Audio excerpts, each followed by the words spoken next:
Hi all welcome to YouTube channel. ನಾನಿವತ್ತು ಒಂದು ಒಳ್ಳೆ ಹೆಲ್ತಿ ಕುಕ್ಕುಂಬರ್ ಜ್ಯೂಸ್ ಜೊತೆಗೆ ನನ್ನ ಮಾರ್ನಿಂಗ್ ರೊಟೀನ ಸ್ಟಾರ್ಟ್ ಮಾಡ್ತಾ ಇದ್ದೀನಿ. ಡೈಲಿ ಈ ಥರ ಡಿಟಾಕ್ಸ್ ಡ್ರಿಂಕ್ನ ಕುಡಿಯೋದ್ರಿಂದ ನಮ್ಮ ದೇಹದಲ್ಲಿ ತುಂಬಾ ಚೇಂಜಸ್ ಕಾಣಿಸುತ್ತೆ. ನಿಜವಾಗ್ಲೂ ತುಂಬ ಚೇಂಜಸ್ ಕಾಣಿಸುತ್ತೆ. ಸೌತೆಕಾಯಿ ಒಂದೇ ಅಲ್ಲ, ದಿನ ಬೇರೆ ಬೇರೆ ರೀತಿಯಲ್ಲಿ ಹೆಲ್ತಿ ಡ್ರಿಂಕ್ನ ಕುಡಿತಾ ಬನ್ನಿ. ನೀವೇ ಹೇಳ್ತೀರಾ ಇದು 100% ವರ್ಕ್ ಆಗ್ತಿದೆ ಅಂತ. ಹಾಗೆಯೇ ನಲ್ಲಿಕಾಯಿ ಜ್ಯೂಸು, ಒಂದಿನ ಕ್ಯಾರೆಟ್, ಬೀಟ್ರೂಟ್ ಆ್ಯಂಡ್ ಆ್ಯಪಲ್ ಅಂದರೆ ABC ಜ್ಯೂಸ್ ಅಂತ ಹೇಳ್ತಾರಲ್ಲ ಆ ಥರ ಜ್ಯೂಸು, ಆಮೇಲೆ ಒಂದಿನ ಪುದೀನ ಜ್ಯೂಸು, ಸೋರೆಕಾಯಿ ಜ್ಯೂಸು, ಹಾಗೆ ಬೂದ್ಕುಂಬಳ ಸಿಗುತ್ತಲ್ವ ಆ ಜ್ಯೂಸ್ ಕೂಡ ತುಂಬಾ ಒಳ್ಳೆಯದು. ಈ ಥರ ಕುಡಿತಾ ಬಂದರೆ ವೆಯ್ಟ್ ಲಾಸ್ ಮಾಡೋರ್ಗಂತೂ ತುಂಬಾ ಬೆಸ್ಟ್ ರಿಸಲ್ಟ್ ಕೊಡುತ್ತೆ. ಹಾಗೆ ಎಲ್ಲ ಹೆಣ್ಮಕ್ಳಿಗೂ ಕೂಡ ಒಂದೇ ಒಂದು ಆಸೆ ಇರುತ್ತೆ, ಏನಪ್ಪ ಅಂದರೆ ನಮ್ಮ ಸ್ಕಿನ್ನು ತುಂಬಾ ಚೆನ್ನಾಗಿರಬೇಕು, ಗ್ಲೋ ಆಗಿರಬೇಕು, ಹೆಲ್ತಿ ಆಗಿರಬೇಕು ಅಂತ ಆಸೆ ಇರುತ್ತಲ್ವ. ಕಾಮನ್ ಪ್ರತಿಯೊಬ್ಬರಿಗೂ ಕೂಡ ಅದಿದ್ದೇ ಇರುತ್ತೆ. ಹಾಗೆಯೇ ಹೇರ್ ಕೂಡ ಚೆನ್ನಾಗಿರಬೇಕು, ಗ್ರೋ ಆಗಬೇಕು ಹೇರು ಅಂತಲೂ ಕೂಡ ಆಸೆ ಇರುತ್ತೆ. ಇದನ್ನು ಸ್ಟಾರ್ಟ್ ಮಾಡಿ ನೋಡಿ, 100% ರಿಸಲ್ಟ್ ಬರುತ್ತೆ. ನಾ ಮಾಡೋ ಈ ವಿಡಿಯೋಸ್ ಕಡೆಯಿಂದ 1% ಆದರೂ ಮೋಟಿವೇಶನ್ ಆಗಿದ್ದರೆ ಪ್ಲೀಸ್ ನನ್ನ ಚಾನಲ್ನ ಸಬ್ಸ್ಕ್ರೈಬ್ ಮಾಡಿ, ಹಾಗೆ ನನ್ನನ್ನು ಕೂಡ ಮೋಟಿವೇಟ್ ಮಾಡಿ ಅಂತ ಕೇಳ್ಕೊತೀನಿ.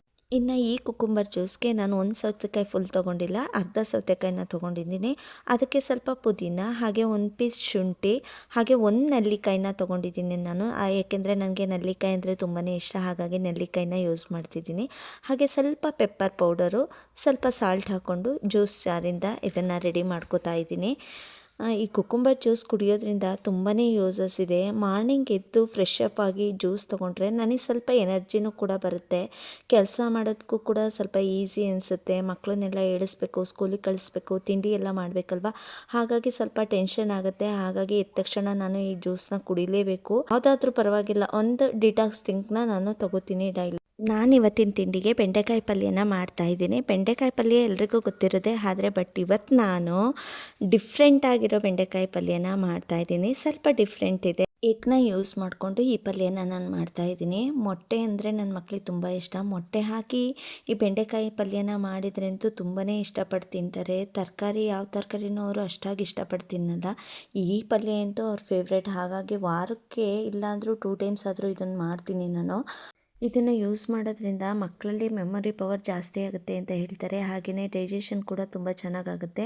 ನಾರಿನಂಶ ಚೆನ್ನಾಗಿರೋದ್ರಿಂದ ಡಯಟ್ ಮಾಡೋರ್ಗಿಂತೂ ತುಂಬಾ ಬೆಸ್ಟ್ ಇದು. ನಾನಿಲ್ಲಿ ಅರ್ಧ kg ಬೆಂಡೆಕಾಯಿನ ತೊಗೊಂಡಿದ್ದೀನಿ. ಅದನ್ನು ಸಣ್ಣದಾಗಿ ಕಟ್ ಮಾಡಿಕೊಂಡು ಇನ್ನು ಒಂದು ಬಾಣಲಿಗೆ ಹಾಕಿ ಹುರ್ಕೊಂಡಿದ್ದೀನಿ. ಅದನ್ನು ಸ್ವಲ್ಪ ಆಯಿಲ್ ಹಾಕ್ಕೊಂಡು ಹುರ್ಕೊಂಡಿದ್ದೀನಿ. ಆಮೇಲೆ ಅದು ಹುರಿದಾದ್ಮೇಲೆ ಒಂದು ಬಾಣಲಿಗೆ ಆಯಿಲ್ ಹಾಕ್ಕೊಂಡು, ಒಂದು ಸ್ಪೂನ್ ಆಯಿಲ್ ಆದರೆ ಸಾಕಾಗುತ್ತೆ, ಅದಕ್ಕೆ ಸ್ವಲ್ಪ ಸಾಸಿವೆ, ಸ್ವಲ್ಪ ಕರಿಬೇವಿನ ಸೊಪ್ಪು ಹಾಕ್ಕೊಂಡು, ಇನ್ನು ಹಚ್ಚಿಟ್ಟಿರೋ ಅಂಥ ಒಂದು ಈರುಳ್ಳಿ, ಒಂದು 4 ಹಸಿರು ಮೆಣಸಿನ್ಕಾಯಿನ ಹಾಕ್ಕೊಂಡು ಚೆನ್ನಾಗಿ ಫ್ರೈ ಮಾಡ್ಕೋತಾ ಇದ್ದೀನಿ. ಅಂದರೆ ಈರುಳ್ಳಿ ಸ್ವಲ್ಪ ಕಂದು ಬಣ್ಣಕ್ಕೆ ಬರಬೇಕಲ್ವ, ಅಲ್ಲಿವರೆಗೂ ಹುರ್ಕೋತಾ ಇದ್ದೀನಿ. ಅದಕ್ಕೆ 2 ಟೊಮೊಟೊನ ಹಚ್ಚಿಟ್ಕೊಂಡಿದ್ದೆ, ಅದನ್ನು ಮಿಕ್ಸ್ ಮಾಡ್ತಾ ಇದ್ದೀನಿ. ಬೆಂಡೆಕಾಯಿ ಪಲ್ಯ ಅಲ್ವಾ, ಸ್ವಲ್ಪ ಹುಳಿ ಹುಳಿಯಾಗಿದ್ರೇ ಚೆಂದ, ಅದಕ್ಕೋಸ್ಕರ ಇನ್ನು ಸ್ವಲ್ಪ ಅರಿಶಿನದ ಪುಡಿ ಹಾಕ್ಕೊಂಡು, ಅದಕ್ಕೆ ರುಚಿಗೆ ತಕ್ಕಷ್ಟು ಉಪ್ಪನ್ನ ಹಾಕ್ಕೊಂಡು, ನಾನು ಇಲ್ಲಿ ಟೊಮೊಟೊ ಎಲ್ಲ ಚೆನ್ನಾಗಿ ಸ್ಮ್ಯಾಶ್ ಆಗಲಿ ಅಂತ ಸ್ವಲ್ಪ ಲಿಡ್ನ ಕ್ಲೋಸ್ ಮಾಡಿ ಇಟ್ಟಿದ್ದೀನಿ.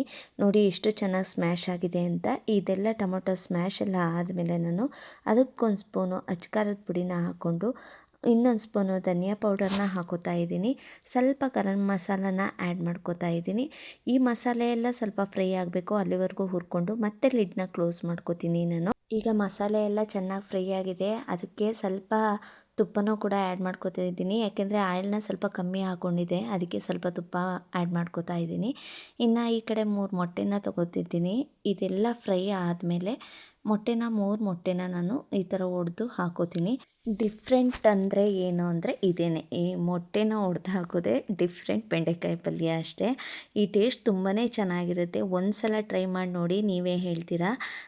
ತುಂಬ ಚೆನ್ನಾಗಿ ಬರುತ್ತೆ ಬೆಂಡೆಕಾಯಿ ಪಲ್ಯ. ಟೇಸ್ಟು ಕೂಡ ತುಂಬ ಚೆನ್ನಾಗಿರುತ್ತೆ, ಡಿಫ್ರೆಂಟ್ ಟೇಸ್ಟ್ ಇರುತ್ತೆ, ರುಚಿಯಾಗಿ ಕೂಡ ಇರುತ್ತೆ. ಒಂದು ಸಲ ಟ್ರೈ ಮಾಡಿ ನೋಡಿ, ನನಗೆ ಕಮೆಂಟ್ ಮಾಡಿ ಆಯಿತಾ. ನೀವಿಲ್ಲಿ ಮೊಟ್ಟೆನ ನಿಮ್ಗೆ ಇಷ್ಟ ಆಗೋ ಥರ ಎಷ್ಟಾದರೂ ಹಾಕೋಬೋದು, ಇಷ್ಟೇ ಹಾಕಬೇಕು ಅಂತ ಏನಿಲ್ಲ. ನಾನಿಲ್ಲಿ ಅರ್ಧ kg ಬೆಂಡೆಕಾಯಿನ ತೊಗೊಂಡಿರೋದ್ರಿಂದ 3 ಮೊಟ್ಟೆನ ಹಾಕ್ಕೊಂಡಿದ್ದೀನಿ ಅಷ್ಟೇ. ಅದಕ್ಕೆ ಸ್ವಲ್ಪ ಕೊತ್ತಂಬರಿ ಸೊಪ್ಪನ್ನ ಆ್ಯಡ್ ಮಾಡಿಕೊಂಡು ಚೆನ್ನಾಗಿ ಮೊಟ್ಟೆನೆಲ್ಲ ಚೆನ್ನಾಗಿ ಸ್ಮ್ಯಾಶ್ ಮಾಡಿ ಲಿಡ್ನ ಕ್ಲೋಸ್ ಮಾಡಿದ್ದೀನಿ.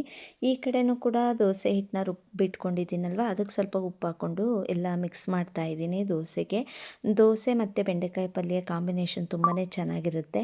ಓಕೆ, ಇವಾಗ ಲಿಡ್ನ ತೆಗೆದಿದ್ದೀನಿ. ಮೊಟ್ಟೆ ಎಲ್ಲ ಮಸಾಲೆ ಎಲ್ಲ ಹಿಡಿದಿದೆ, ಉಪ್ಪು ಖಾರ ಎಲ್ಲ ಹಿಡಿದಿದೆ. ಮಸಾಲೆ ಎಲ್ಲ ಹಿಡಿದ್ಮೇಲೆ ನಾನು ಈ ಕಟ್ ಮಾಡಿ ಇಟ್ಕೊಂಡಿದ್ದೆ ಅಲ್ವಾ, ಮೊದಲೇ ಹುರಿದಿಟ್ಕೊಂಡಿದ್ನಲ್ಲ, ಆ ಬೆಂಡೆಕಾಯನ್ನ ಆ್ಯಡ್ ಮಾಡ್ಕೋತಾ ಇದ್ದೀನಿ. ಅಷ್ಟೇ, ಬೆಂಡೆಕಾಯಿ ಆ್ಯಡ್ ಮಾಡಿ ಸ್ವಲ್ಪ ತಿರುವು ಹಾಕ್ಕೊಂಡ್ರೆ ಅಷ್ಟೇ. ಮತ್ತೆ ಏನು ಬೆಂಡೆಕಾಯಿ ಬೇಯಿಸಬೇಕು ಅನ್ನೋದೇನಿಲ್ಲ. ಮುಂಚೆನೇ ನಾವು ಆಯಿಲ್ ಹಾಕಿ ಚೆನ್ನಾಗಿ ಫ್ರೈ ಮಾಡಿದ್ದೀವಲ್ವ, ಹಾಗಾಗಿ ಬೆಂಡೆಕಾಯಿನ ಮತ್ತೆ ಬೇಯಿಸಬೇಕು ಅನ್ನೋ ಅವಶ್ಯಕತೆ ಇರಲ್ಲ. ಸ್ವಲ್ಪ ಫ್ರೈ ಮಾಡಿಕೊಂಡ್ರೆ ಮುಗ್ದೋಗುತ್ತೆ, ಬೆಂಡೆಕಾಯಿ ಪಲ್ಯನೂ ಕೂಡ ರೆಡಿ ಆಗುತ್ತೆ ನಮಗೆ. ನೋಡಿ ಎಷ್ಟು ಚೆನ್ನಾಗಾಗಿದೆ ಅನ್ನೋದು ಪಲ್ಯನ ನೀವೇ ನೋಡ್ತಿರ್ಬೋದು. ತುಂಬಾ ಟೇಸ್ಟಿಯಾಗಿರುತ್ತೆ, ಒಂದು ಸಲ ಟ್ರೈ ಮಾಡಿ ನೋಡಿ.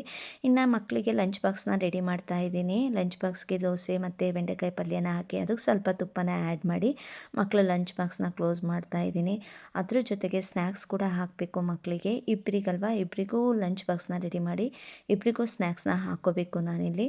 ಇವತ್ತಿನ ಸ್ನ್ಯಾಕ್ಸ್ಗೆ ನಾನು ಡ್ರೈ ಫ್ರೂಟ್ಸ್ನ ಹಾಕ್ತಾ ಇದ್ದೀನಿ ಮಕ್ಕಳಿಗೆ. ನಾನಂತೂ ಸ್ನ್ಯಾಕ್ಸ್ಗೆ ಡ್ರೈ ಫ್ರೂಟ್ಸ್ನ ಹಾಕ್ತಿದ್ದೀನಿ, ಬಟ್ ಅವ್ರಿಗಂತೂ ತಿನ್ನೋಕ್ಕೆ ಇಷ್ಟ ಇಲ್ಲ. ಅದೇ ಬೇರೆ ಜಂಕ್ ಫುಡ್ ಆದರೆ ತುಂಬಾ ಇಷ್ಟಪಡ್ತಾರೆ. ಬ್ರೆಡ್ ರೋಸ್ಟು, ಇಲ್ಲ ಬಿಸ್ಕೆಟು, ಮಿಕ್ಸ್ಚರು ಈ ಥರ ಹಾಕ್ಕೊಟ್ರು ತುಂಬ ಖುಷಿಯಿಂದ ತಿಂದುಬರ್ತಾರೆ. ಇದಂತೂ ವಾಪಸ್ ಮನೆಗೆ ಬರೋದಂತೂ ಗ್ಯಾರಂಟಿ. ಒಂದೊಂದು ತಿಂದಿರ್ತಾರೆ, ಆಮೇಲೆ ವಾಪಸ್ ತೊಗೊಬರ್ತಾರೆ. ಇನ್ನು ಲಂಚ್ ಬಾಕ್ಸ್ನ ರೆಡಿ ಮಾಡ್ತಾ ಇದ್ದೀನಿ.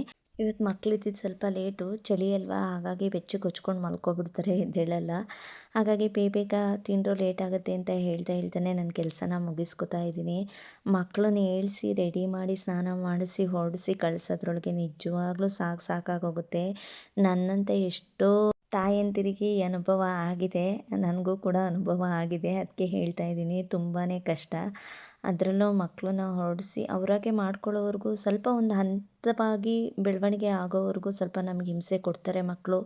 ಅದನ್ನೆಲ್ಲ ಸಹಿಸ್ಕೊಂಡು ಟೆನ್ಷನ್ ಮಾಡಿಕೊಂಡು ರೇಗಾಡಿಕೊಂಡು ಹೊರಡಿಸಿ ಕಳಿಸ್ಬೇಕು, ಅದೇ ಬೇಜಾರು. ಮಕ್ಳ ಜೊತೆ ಎದ್ದ ತಕ್ಷಣ ಈ ಥರ ರೇಗಾಡಬೇಕಲ್ಲಪ್ಪ ಅನ್ನೋ ಫೀಲ್ ಆಗುತ್ತೆ. ಹೇಳಿದ ಮಾತು ಬೇಗ ಕೇಳಲ್ಲ, ಬೇಗ ಹೊರಡಿ ಅಂದರೂ ಹೊರಡಲ್ಲ.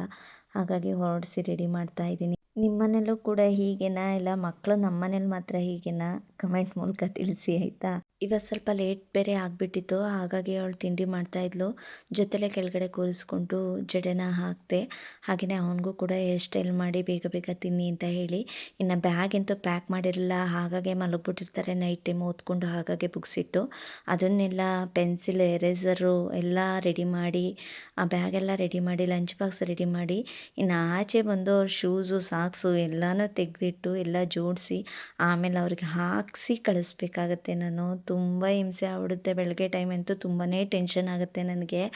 ಯಾವಾಗಲೂ ಇದೇ ರೀತಿ ರೊಟೀನ್ ಇರುತ್ತೆ, ಮಾರ್ನಿಂಗ್ ರೊಟೀನ್. ಸಂಡೇ ಅಂತೂ ಫುಲ್ ಫ್ರೀ ಇರುತ್ತೆ ಅಷ್ಟೇ.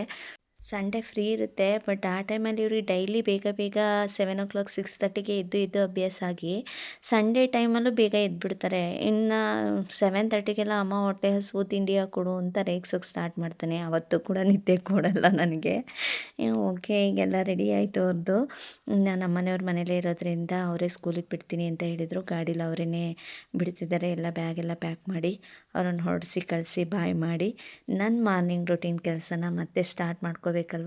ಅದಕ್ಕೆ ಸ್ವಲ್ಪ ಗ್ಯಾಪ್ ಇರಲಿ, ಸ್ವಲ್ಪ ಮೈಂಡ್ ಫ್ರೀ ಆಗಲಿ ಅಂತ ಒಂದು 5 ನಿಮಿಷ ಟಿ ವಿ ನೋಡಿಕೊಂಡು ಸ್ವಲ್ಪ ಬಿಸಿನೀರನ್ನ ಕುಡ್ಕೊಂಡು ರಿಲ್ಯಾಕ್ಸ್ ಮಾಡ್ತೀನಿ. ಇನ್ನು ಮಾಮೂಲಿ ಕೆಲಸ ಎಲ್ಲ ಹೆಂಗಸರು ಮಾಡೋ ಕೆಲಸನೇ ಮಾಮೂಲಿ. ಒಂದು ಕಡೆಯಿಂದ ಕ್ಲೀನಿಂಗ್ ಎಲ್ಲ ಗಲೀಜು ಮಾಡಿರ್ತಾರೆ.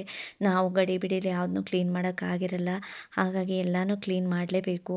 ಒಂದು ಕಡೆಯಿಂದ ಎಲ್ಲ ಸೋಫಾ ಸೆಟ್ಟು, ದಿವಾನ್ ಕಾಟ್ಸು, ಇನ್ನು ಟಿ ವಿ ಸ್ಟ್ಯಾಂಡ್ಸು ಎಲ್ಲನೂ ಕ್ಲೀನ್ ಮಾಡ್ಕೊಂಡು ಬರಲೇಬೇಕು.